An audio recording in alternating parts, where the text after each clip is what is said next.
All right, everybody, thank you for tuning in. And today I have back on the podcast Mr. Menno Henselmans. Menno, how are you doing? Hey, Abel, good to be on the show again.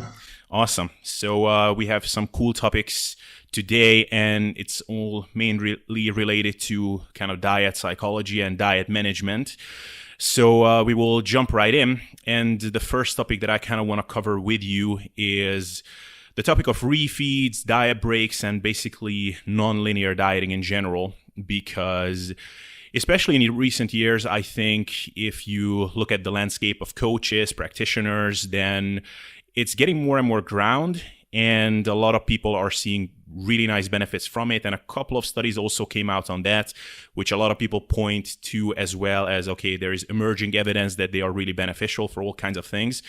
And you're, I believe, one of the few people in this circle of evidence-based practitioners that are not as great of proponents of these methods. So in a very general sense, could you give a short overview on your general stance on diet breaks and refeeds? Mm-hmm.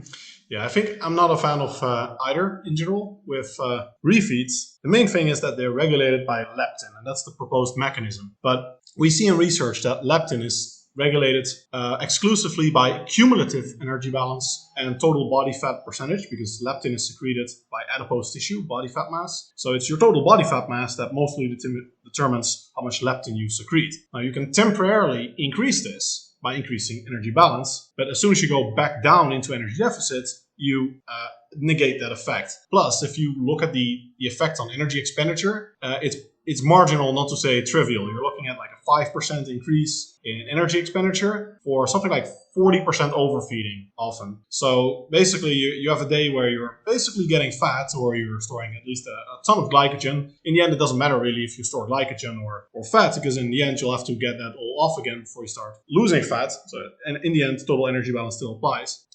So basically, it's a very high cost. You're putting the fat loss on hold for quite some period, with literally zero research demonstrating that this has any long-term beneficial effects. So it's largely wishful thinking. I mean, it's a very easy sell, right? You have some mechanism, leptin. You tell people, well, you get better results if you do your diet, but you can also have a pancake day, and you stuff yourself with pancakes, and that's all great.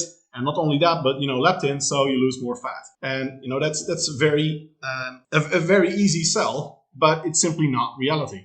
And I don't know many people who maintain six-pack level leanness very long term, like years on end, that do successfully on these kind of diet breaks or refeeds, but especially refeeds, because I think they're very they basically teach you bad diet habits. I mean, if you tell people, hey, I'm on a diet and I'm basically going very low in energy intake throughout most of the time, but then one day a week, I go crazy and I massively overfeed. What do you think? And that is basically the description of bulimia, So a lot of these behaviors of like extreme cyclical energy intakes or non-linear energy intakes, they actually have a lot in common with eating disorder patterns, the patterns you see in eating disorders. And I think you gravitate towards that. And a lot of people in contest prep, myself also, it's very easy to fall into that trap where you're overeating, crash dieting, and then as a result, overeating again. And you end up yo-yoing, but you don't call it a yo-yo diet because you think you're in control because you're measuring stuff. But actually, you're basically doing the same things that a lot of people in Gen Pop struggle with. Mm-hmm. Yeah. So culturally, because you've been in this industry for longer than I have, what do you think is kind of the background of this? Is this something that people gravitate to traditionally for a long time, refeeds? And because I know that carb cycling and these methods have been around for a long time. So does this have this long kind of history from what you've seen? No, this is to my understanding purely a bodybuilding thing. I don't know any successful dieting group that successfully employs refeeds. It's if you look at like blue zones or any type of diet, like how people naturally eat, or just groups of people that have successfully lost weight on any kind of diet, you don't see refeeds in any of that. Any popular diet strategy, like even Atkins, Mediterranean, stuff that's not really successful, but still, popular. You don't see that. It's really a bodybuilding thing. The leptin, carbs, refeed ID. in general, bodybuilders are really, really obsessed with macronutrients rather than food choices and sustainability, and have very, very little background in diet psychology. It's usually just intuitions, and that goes for most people, because in bodybuilding, people, and not just bodybuilding, but in general, people gravitate towards hard sciences like biology, chemistry, math in particular, because it's irrefutable to a large extent, and you can identify mechanisms really well. And they don't consider psychology. This is something that the field of psychology has struggled with for a long time. They don't consider psychology on the same level of science, because it's a more, a fuzzy science, as it's often called. But it is, in fact, an empirical science, and you can do these experiments that are replicable and have very high predictive power in people. It's just an area like diet psychology where people don't really think of looking at research, but there is a ton of research. In fact, the field of psychology in general absolutely dwarfs nutrition and exercise science, even combined. So, there is a lot to be learned from that. And you often see in psychology as a general theme that our intuitions on how we think we should act and how we humans are internally is not accurate at all. And that's called the introspection illusion, which is by the Freud era that also gave psychology its bad name, where basically the idea was, if you just sit in the chair and someone asks you, but how do you feel about that? And you just look deep enough inside, then all the secrets, all of your life's traumas, all of your life experiences, everything that goes on in your body, you can just look deep enough into your brain and see it all, and you know exactly how we function. The reality is that our conscious thinking, the part of our brain that we are aware of, what goes on in what's called system 2 of our brain, or mostly our prefrontal cortex, is a very, very limited part of what we can actually identify. And if you can just think of like how do we perform movements, we have no idea, like how does your visual cortex work? Why do we have optical illusions, and why can you not negate them? Even if you know it's an optical illusion, you still see them.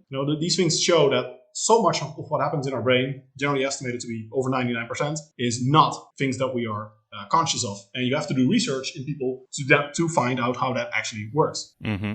Okay. So what happened with the whole refeed and diet break sort of theme is a couple of bodybuilding coaches, practitioners who always had a lot of challenges with competitors getting ready, for example, for a bodybuilding contest. They saw, okay, people tend to lose a lot of lean mass. Women lose their menstrual cycle, a lot of metabolic adaptation. People have to crush themselves on crazy low calories, tons of hunger, rebound after the diet. It's just really dirty business by the end of it. And they started implementing these refeeds, some diet breaks, high days, low days, all of these things. And anecdotally, they started reporting benefits, which of course we cannot contest because we don't see exactly what happens with their competitors. And then in recent years, at least one or two studies came out which seemed at first at least to support these findings. So correct me if I'm wrong, but the two ones that I see most commonly brought up is the Matador study, and then there was Bill Campbell's research that was done this spring, I think, in 2020. So those are the two ones that I see most commonly being referenced. What are if you're familiar with those, which I know you are, what is your take on those lines of research?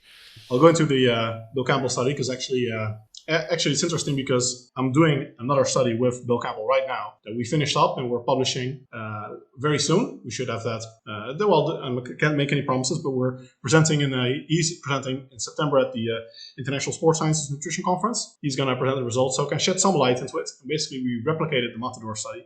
But I'll go into his previous research, which wasn't really on diet breaks per se. So basically, the practice of same energy intake throughout the week, 25% deficit, or the more typical pro bodybuilding, which you often see in practice in pro bodybuilders, where they diet really hard in the midweek. In this case, 35% energy deficit, and then in the weekends they didn't actually refeed. Like this was called a refeed, but it depends a bit on how you term it, because they just ate maintenance energy intake. So it was more, I guess, a weekend diet break.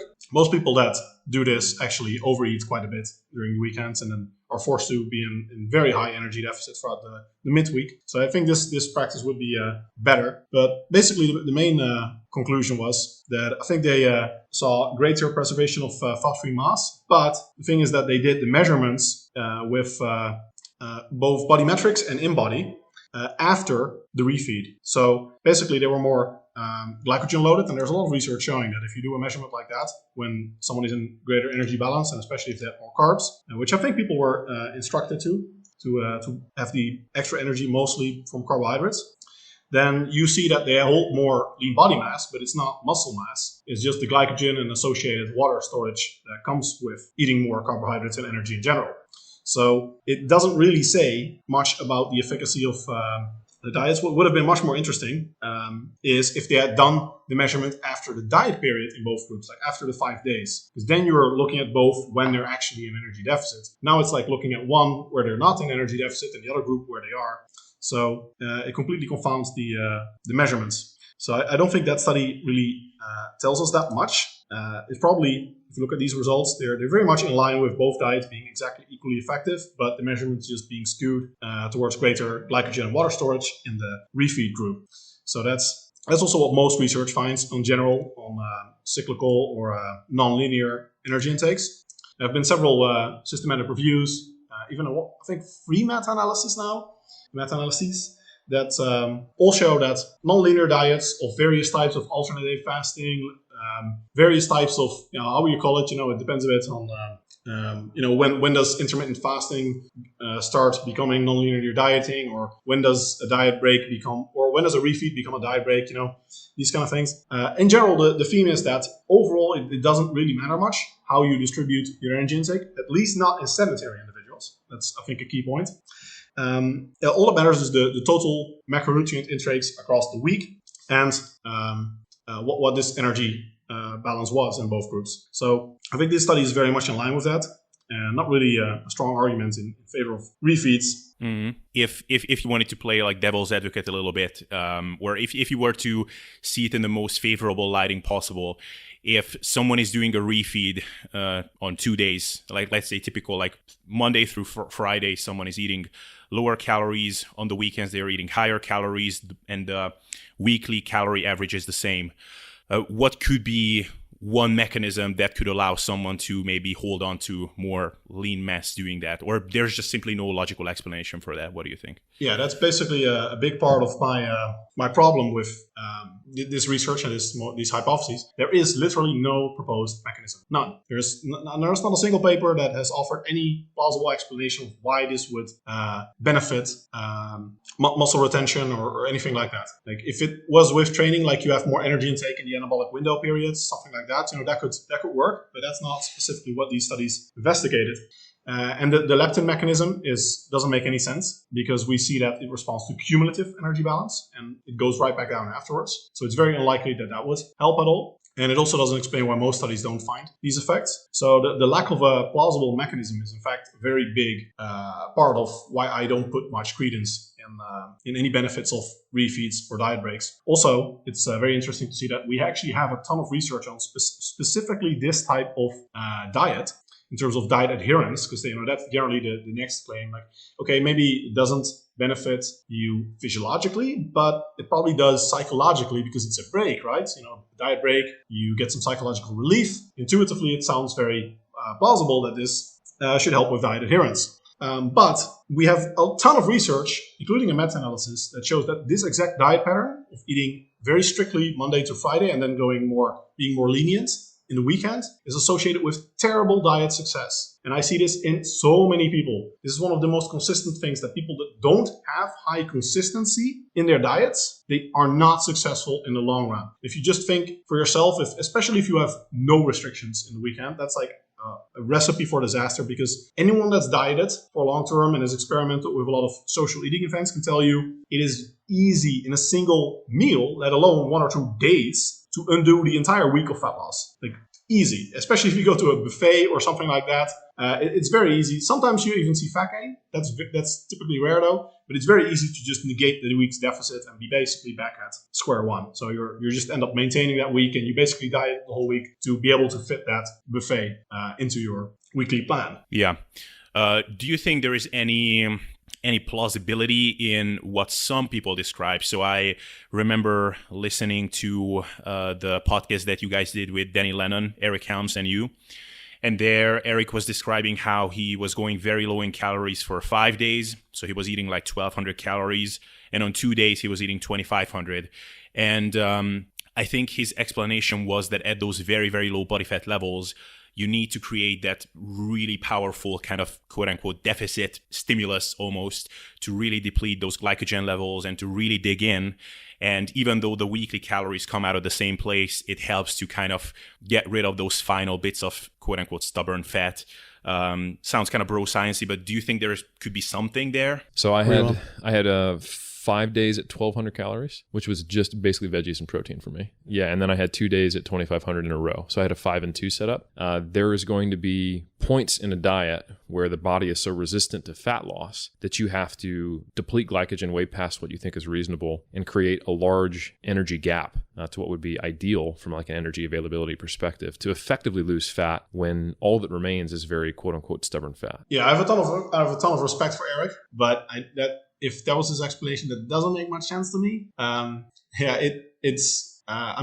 of people have gotten lean on low energy deficits. In fact, that is by far one of the biggest trends of success, I think, in modern competitive bodybuilding, that people don't crash diet anymore. It used to be the case that, 10, 20 years ago, people would try to do a contest prep in like 8 weeks or 12 weeks. And now it's more like 6 months. And in part, it's because people have to get leaner. Like modern pro-level conditioning is simply verging on essential body fat stores. That's just the way it is. But it's also because people are dieting much more conservatively and they retain a lot more muscle mass. It's simply more effective. There's been a couple studies that if you're really lean, crash dieting really doesn't pay off. You just lose a lot more muscle mass and not that much more fat. Yeah. Okay, so what do you think about the Matador study then? And maybe you can comment as well, if you're allowed to at all, like why or how you would plan on replicating that study, or if you did that already. I'm not sure if you already completed it. Yeah, the Matador study is basically exactly what we replicated. And our results differ from the Matador study. So I'll first get into what they did. Basically, I think they had something like a 14-week weight loss diet. No, it wasn't 14 weeks. Actually, let me pull up the exact numbers. 16, I think, yeah. Yeah, 16 weeks, either in one go or with a 2-week diet break at maintenance every 2 weeks. So that's actually a lot of diet breaks. It's every 2 weeks you have a break for 2 weeks. So you spend as much time breaking as actually dieting.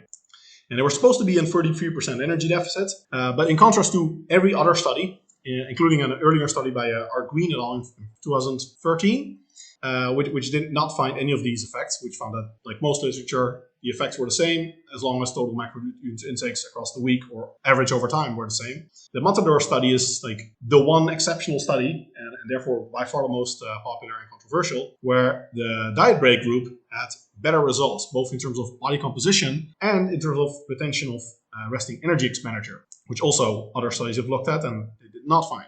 So interestingly, you would think that the diet breaks would help preserve muscle mass, but non-significantly, they actually lost a bit more fat-free mass in the diet break group. So that's not an explanation that makes any sense. And the author said that, well, it's the higher resting energy expenditure that they maintained, but this was not actually significant between groups. It only turned out to be when they started correcting for body composition, which is a little bit contentious. And even then, it was less than 100 calories a day. So it could not nearly explain the greater fat loss, which was like 4 extra kilos. So they lost like 4 kilos extra fat. If you just run the numbers based on the metabolizable energy density of adipose tissue, a less than 100 kilocalorie difference a day cannot make a 4 kilo difference in fat loss over that diet period. So that explanation simply doesn't make any sense, especially not when you also factor in that they lost a bit more fat-free mass, which also costs energy. So it's very weird if you look at these results like, hey, what does this mean? Well, usually in these kind of studies, especially when you look at obese, sedentary individuals, there's one very, very big factor that everyone that reads a lot of research, especially diet research, first looks at, and it's diet adherence. Now, in this study, it was pretty bad because it was, actually, let me pull it up. Okay, 51 subjects and only 36 completed the study per protocol. And per protocol, in this case, didn't mean like they actually followed the study to the letter. It was one of the most lenient definitions of per protocol that I've seen. And it meant that they weren't gaining weight when they were supposed to be losing weight. So imagine this, right? They were supposed to be in 33% energy deficit. And if you're gaining weight, well, you must be in considerable energy surplus, in a week. So you're probably in like 10% energy surplus or so, and maybe even more, which means that they were overeating by about 40% to be non-per protocol. So the range of diet adherence, which was considered acceptable in the study, was about 40%, which is, huge. So, and even then, about a third of subjects could not meet that definition of per protocol. So, yeah, what was the diet adherence? You can also see if you look at the data. Let me pull it up. It was like in the continuous diet group, basically what you saw was that after 12 weeks, they just stopped losing a significant amount of fat. So they just couldn't sustain it any longer. This is what you see in most research. Like most people, you can just, if you push them, they can hold on to like any type of diet, whether it's Atkins or Mediterranean or paleo or keto or diet breaks or non-diet breaks. Most people, if they have some incentive, they can push themselves for a little bit. Problem is that they do it in unsustainable ways, and therefore they cannot sustain the fat loss. And what you saw in this study was, well, the difference in fat loss was basically those last 4 weeks, wherein the diet group still kept on losing fat. Now you could say, well, okay, so the plausible explanation for this study is that the diet break, it doesn't really help physiologically speaking, but what it does is it makes people that have terrible diet adherence be able to stick to their diet a little bit longer.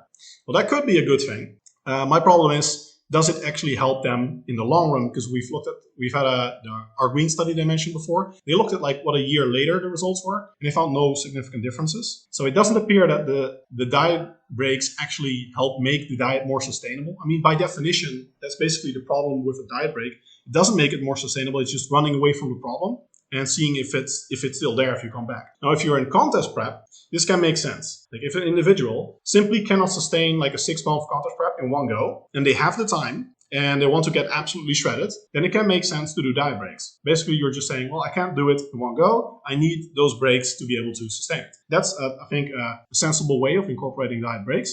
But if you're just doing this to get like 10% body fat, like you just want to be six-pack lean as a guy, or maybe not even six-pack lean, just cellulite free, still have your menstrual cycle and be healthy as a woman, then I think you really shouldn't need the diet breaks. Plus, even if you take these results at face value, then you're looking at doubling the duration of your diet. It's not like, oh, the diet breaks, they have a bit of success, so we should use them. No, you're literally talking about doubling the duration. So instead of 16 weeks, I think it was, you're looking at 32 weeks. That's huge. That's a huge time investment that if you don't do the diet breaks, you could spend all of that time bulking.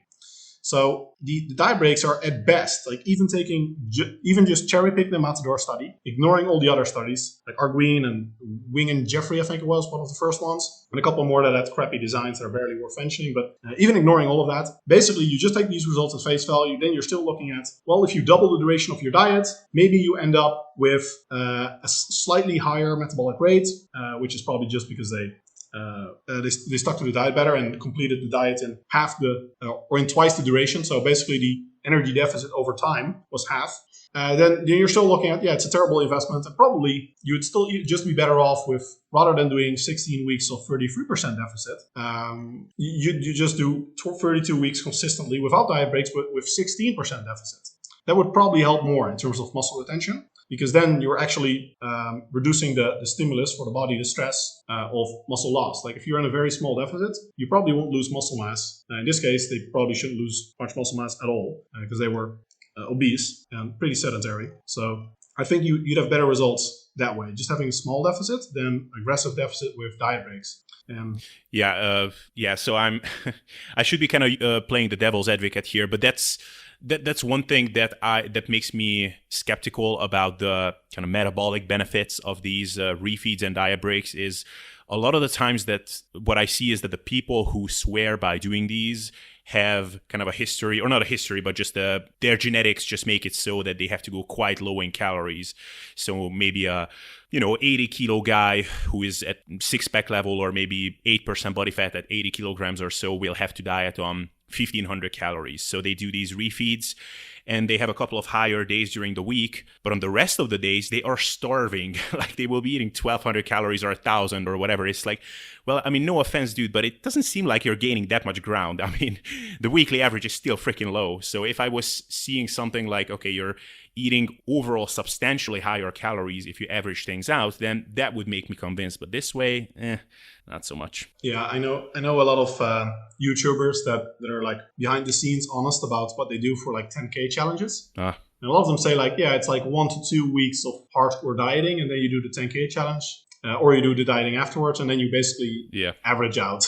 So it's not like, you do that like every week and it's all great. Plus, I know that quite some people that do this. And you can actually look at this like some YouTubers that have like, the diet breaks or like the refeeds, the cheat meals, being like key to my success. And they always take like pictures of whenever they're making cheat meals. And because that's the easy sell on Instagram, right? You show a good body, you show that you're eating pizza and ice cream and all these things that people would ideally want to eat. And you say like, look, you can have all of this and look like me. And then, the subtle message is like, if you buy my products or you do my coaching or whatever.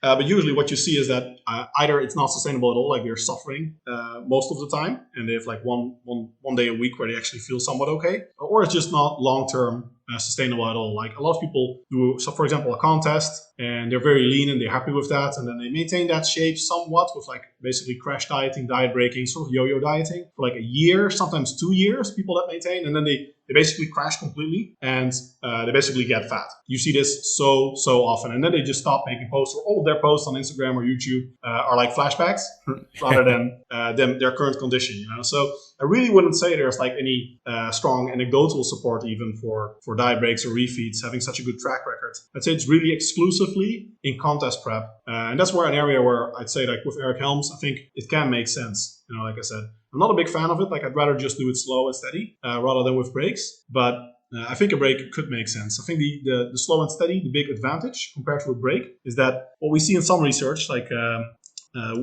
think Wing and Jeffrey or Jefferson was like the first study that looked at this. They found that after the breaks, people had more difficulty with especially things that have to do with habit formation. So if it's like weighing themselves, they did not do that as frequently.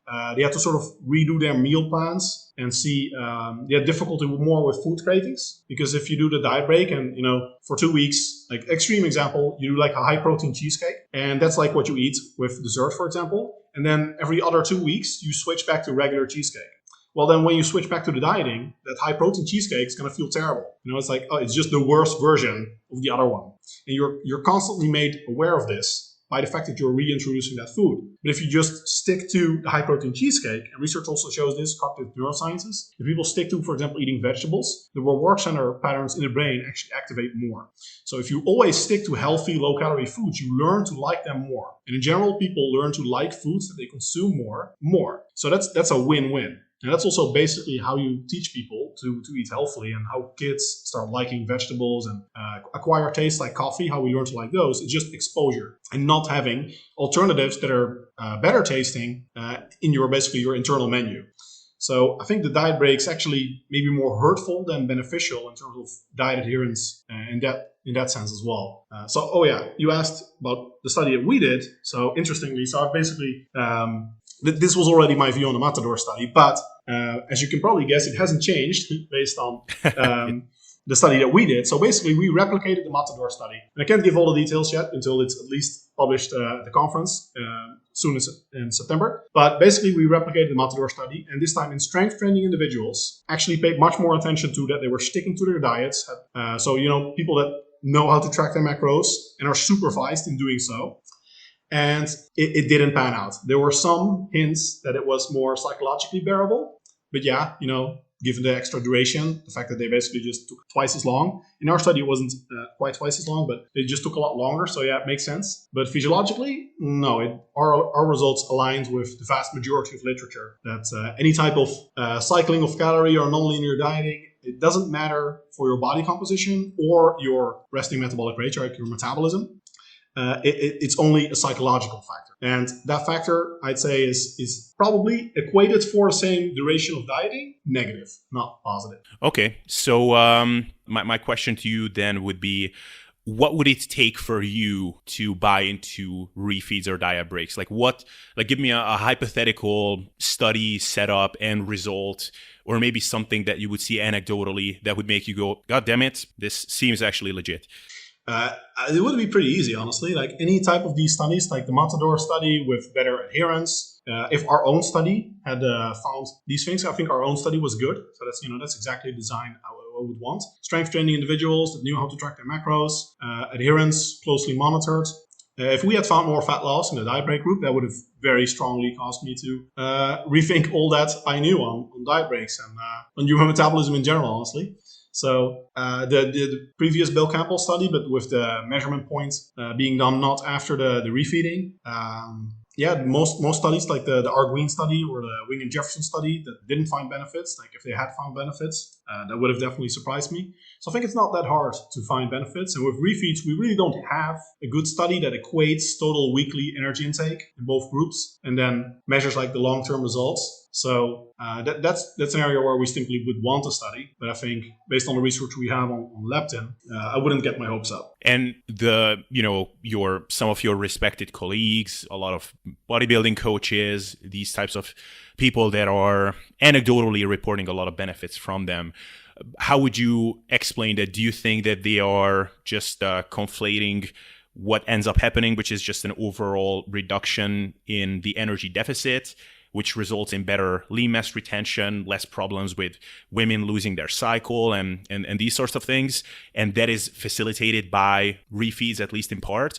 Or what would be your hypothesis there? I think it's the combination of it being an easy sell. Like very few people, I think, especially in contest prep, would say no to a diet break, especially when an authority justified it for you. So let's say you hire a coach, which means you consider them and you have them in high regard, you trust in their authority. And they say like, well, we're going to get the same results or better results with the diet breaks. And then people are, of course, awesome. And then if the coach doesn't factor in the time component, because that's the big thing, right? Like, sure, if you just you have one person that does a bit like the Matador study, one individual does contest prep 6 months straight on stage. Okay, back to bulking.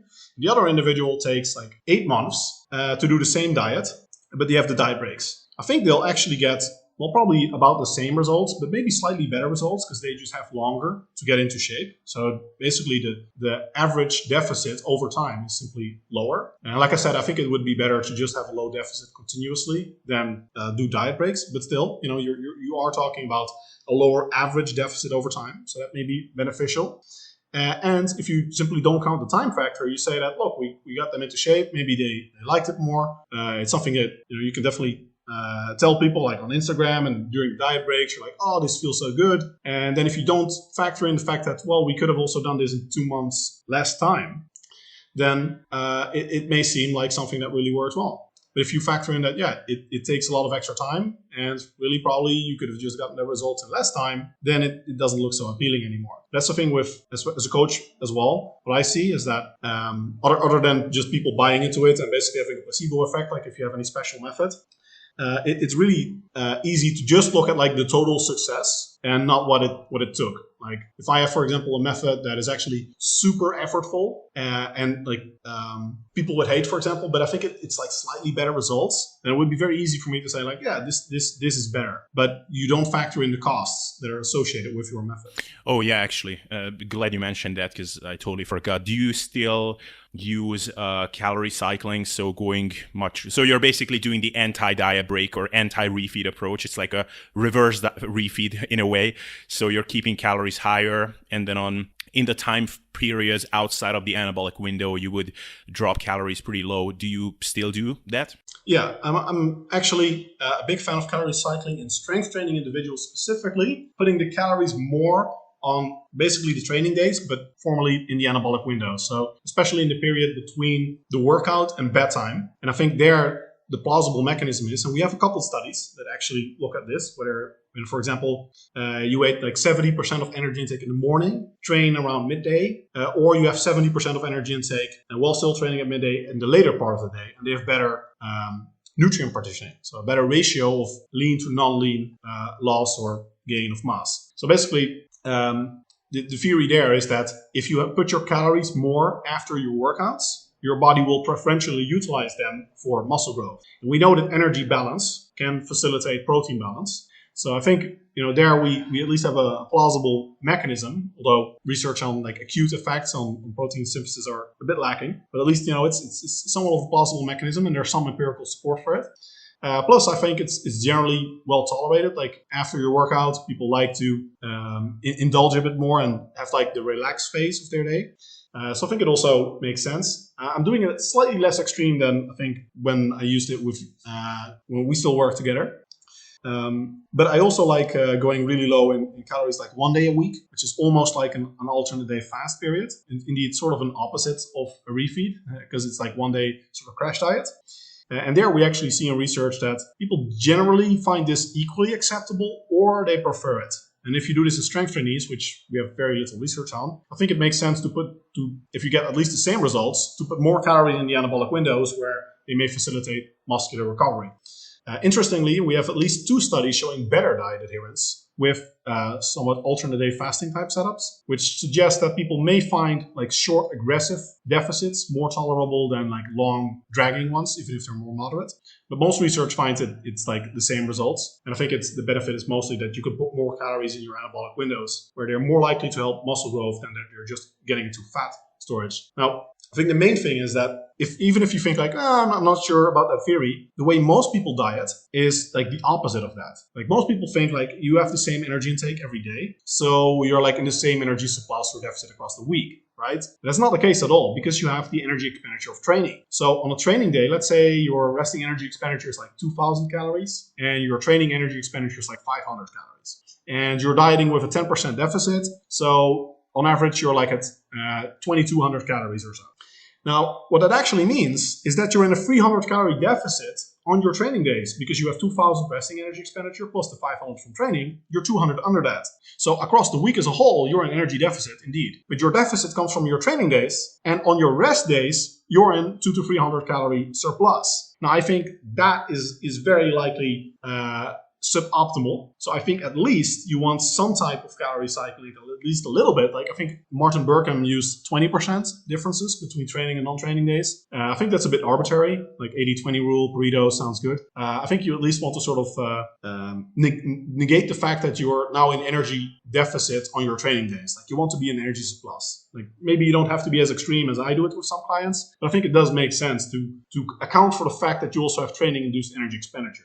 So just at least offsetting that, I think, makes a lot of sense. But, it's an area where we don't have that much research. And maybe it only applies to the day itself or the relatively acute anabolic window period, like post-exercise, the first couple hours. This is an area where we definitely need some more research, but I think it's a plausible theory, and at least it seems to provide at least equally good results.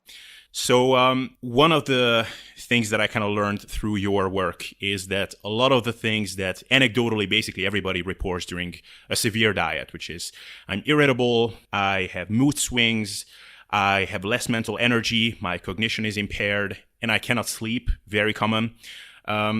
What I learned through you in great part is that a lot of that is just in our heads. Would you say something about that? Because I think for many people hearing that who have completed a lot of diets before is almost insulting in a way. So what would you say about that? Mm-hmm. Yeah, it's a bit of a matrix red/blue pill scenario, right? Where you find into that. But there is actually a ton of research that supports this. That, if you look at anecdotally, individuals say, you're on a diet, it seems hard. If you look at research, you don't see these effects at all. Like, I think a big factor is you don't look at people in contest prep. So most of these individuals just have healthy body fat levels, or they're even overweight. So I think that's part of it. But at least until you get to basically unhealthy body fat levels, potentially unhealthy body levels. Research also in military, they're pretty lean, finds that your energy intake has basically zero effect on your sleep quality, on any measure of like reaction time, cognitive batteries of tests, mood states. Just basically any psychological or cognitive measure you can do, research finds that energy intake per se has no effect on that. And the big difference is that what you can do in research and what you can never do yourself is that in research you can be blinded to the diet you're on. And that means that, for example, you're consuming a purely liquid diet or you're consuming a purely gel-based diet. This is what they do in research. Or military, that's just rations. The military, they don't know what they're eating. They eat what they're given by the canteen, So you don't know if they're in like 40% energy deficit, 20% energy. Whereas most of us that we're dieting, we we know very well that we are now going to be cutting. We're not only that, we know like this is a 20% deficit, and sometimes we know now we're in a 30% deficit. And it also seems like in our language, you have lower energy intake. It's an unfortunate fact that we conflate in our language physical energy, which is kilojoules, and work, mechanical work, and we conflate that with mental energy, which really doesn't relate at all to physical energy. It's more motivation, cognitive prowess, mental acuity. And these factors, they have very little to do with energy intake. There were neuronal effects. Just the neurons have to fire. And they need a little bit of energy for that theoretically, but it's pretty trivial. So we have this thing in our language and anecdotally, because we're basically inducing a huge nocebo effect in ourselves. Like you say, we're going to be cutting, we're going to be restricting energy intake. And that just induces a feeling of deprivation because you have to constrict yourself. You have to consume less than you would want to eat. So basically, by definition, the fact that you are going on a diet, a weight loss diet, or you're going to cut, is restricting yourself. And that leads to a feeling of deprivation. And I think that's the key difference, is that all of us are pretty obsessed when it comes to nutrition. That's basically the way it is. Like we are focused so much more on nutrition than most people. Most people just eat, and in the military, they just eat. And in these studies as well, they don't even know they're participating in a weight loss study. They just eat. You get gels, they get liquid diet, whatever. They just eat that, and they don't focus on, they're not constantly thinking about how am I feeling? Did I consume enough carbs? Oh, I feel a little bit faint. Maybe I didn't have enough carbs. I see this all the time in clients, and we're so focused on our nutrition and our training that we miss super obvious big causes, and sleep is the biggest one. I always ask my clients when they're like, oh, I feel a little bit faint these days. You thinking we need to maybe adjust my energy intake? First thing I always ask, how much have you slept? And they're like, yeah, about 4 hours the last night. It's been really stressful at work. Okay, well, there you go. You don't sleep much, you get tired. So we're so focused on nutrition that we always think everything we feel, everything that goes on in our head, like it must be our diet. No, it rarely is. Yeah. So then let me ask you this, because sleep is a big one. And I frequently thought that, I know that dieting success is more than just rationally deciding that I'm going to get to 8% body fat, because there's more things going in. But I many times felt that, if I could just knock myself out with a machine at night and sleep 9 hours, it could literally be as simple as just rationally deciding to get to 8% body fat. But how would you explain the phenomenon that many people feel during contest prep or when they're getting very lean, that they're waking up at 3 a.m., 2 a.m., unable to fall back asleep, and that they consistently find that this happens during dieting and their sleep goes to shit right away? And there are obvious causes like abusing the shit out of caffeine during a diet or things like that. But when that doesn't happen, why do you think that is? I think it's the stress. And I think at very low body fat levels, it may actually make sense, although I personally don't experience it much at all, unless I wake up because I'm literally just hungry. Hunger actually is a potent cause. Like if you're hungry, maybe that wakes you up. But I think it's mostly the stress. And much of that stress comes not just from being super lean and low energy intake. Low energy intake actually doesn't cause much stress. It may actually be healthy, like as the recent resurgence of fasting research is showing. But being super lean elevates cortisol levels. And you're talking about contest prep level at this point. But if you add to that the stress of dieting, because it's simply something you're focusing on, you're putting a lot of effort into it, you want it to be successful, and you're very preoccupied with it. So I think with those factors, it's the same obsession, nocebo effects as with your mood state and everything, plus hunger. And that is a very self-fulfilling spiral, especially if that results in some sleep deprivation. If you wake up like once or twice because of hunger, then you're probably also more stressed about the fact that you may be waking up and it's going to interrupt your sleep. So I think it creates a negative spiral where you're just very focused on it and stressed about, because even if the fact that you are aware of it, it's not just pure nocebo, you do have to put effort into it. Like in those studies, people don't put effort into it. They don't know. The researchers, create their diet for them. They even give them their food choices, like in metabolic war studies and military study, gel studies, etc. So it does cost more effort, and anything we do that we put, like if we take on any big project in our lives, that is in itself a form of stress, So there is something to it that if you take on a big diet, it's very important to you, that is going to cause some stress and that may disrupt sleep. But I think by far the most of that effect is just nocebo and obsession and potentially hunger. So you would acknowledge that being hungry, so for example, you're dieting and you don't time your meal correctly and your stomach is pretty empty by the time you go to bed, then that hunger can still hit you while you're sleeping, for example, and that can disrupt sleep. Definitely. There's actually good research showing that most of the negative effects of dieting are mediated by hunger. So that's also where, being hangry comes from. Like most of the depression in mood states and being more irritable in research, we can explain by hunger. Because hunger really predictably makes us more irritable, makes us hangry. So that actually makes a lot of sense. That's just a very physical mechanism. But that's not necessarily related to energy intake, because in research we see that hunger is also very psychological. So for example, if you give people like a certain meal or a milkshake, what it was in one study, and you tell them like this is like 600 calories, this is a really indulgent milkshake. In the other group, you give them the exact same milkshake, but you tell them like this is a very lean milkshake, it's basically protein powder and skim milk. And then you measure their mood states and their hunger level, and they're actually more satiated when they think they have consumed more calories. So even the hunger effect itself is very susceptible to nocebo, to your mind playing tricks on you and being obsessed with the fact that you are now in energy deficit. But yeah, it's even that aside, hunger is like a very physical thing, and that can profoundly deregulate how we feel. Right. So the notion that an energy deficit is not necessarily disruptive to sleep quality and cognition, that is couched with the caveat that is if your hunger management strategy is on point and if you're maybe not at the point in terms of your body fat percentage where hunger is going to be inevitable, basically. Yeah. Okay. Awesome. That makes sense. Cool.